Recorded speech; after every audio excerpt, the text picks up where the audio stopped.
ॐ गजाननं भूतगणाधिसेवितं कपितजम्बूफलचारुभक्षणम् उमासुतं शोकविनाशकारिकं नमामि विघ्नेश्वरपादपङ्कजं। सर्वमङ्गलमाङ्गल्ये शिवे सर्वार्थसाधिके शरणे त्र्यम्बके गौरी नारायणी नमोस्तुते। करवा चौथ की कथा। एक साहूकार था, उसके 7 बेटे थे। सातों भाई बहन के साथ ही खाना खाते थे। एक दिन कार्तिक लगते ही करवा चौथ का व्रत आया। तब सारे भाई बोले कि बहन आओ खाना खाओ।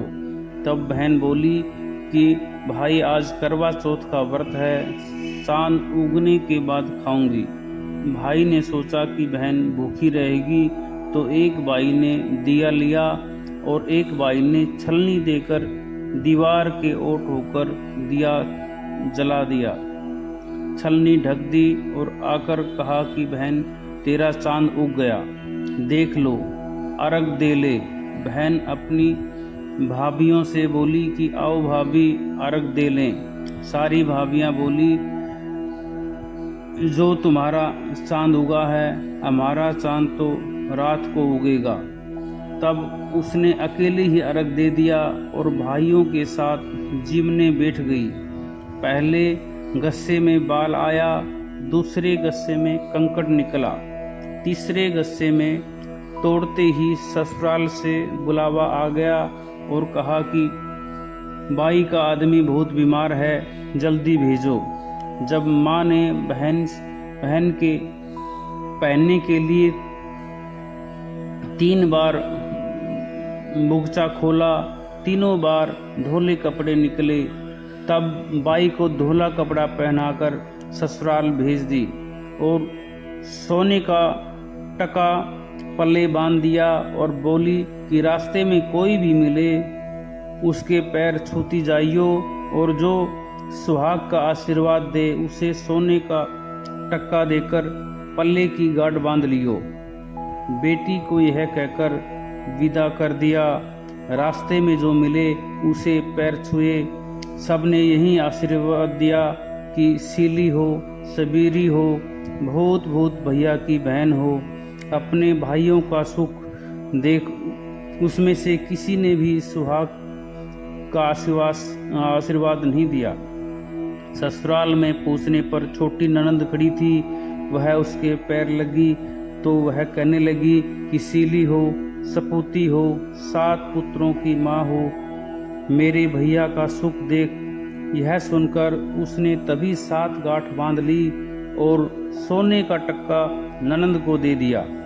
अंदर गई तो सास ने पीड़ा नहीं बिछाया और बोली ऊपर मरा पड़ा है, वहाँ जाकर बैठ जा। जब वह वहाँ गई तो उसने देखा कि उसका पति मरा पड़ा है। वह वहीं बैठ गई और उसे सेवन लगी।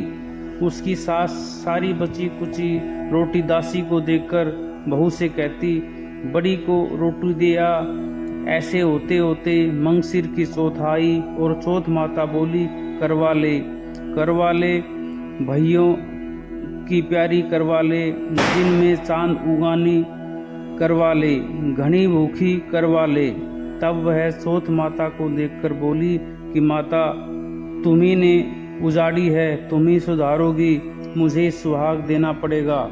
चौथ माता ने कहा कि पो की चौथ आएगी तो मेरे से बड़ी है, वो तुझे सुहाग देगी। इसी तरह पो की चौथ माता आकर चली गई, माघ की, फाल्गुन की चौथ आकर चली गई, चैत की, वैशाख की, जेठ की, आषाढ़ की, श्रावण की, भादों की, सारी चौथ वहीं जवान देती गई कि अगली चौथ आएगी उससे कहियो वह तुझे सुहाग देगी। पीछे असोज की चौथ आई।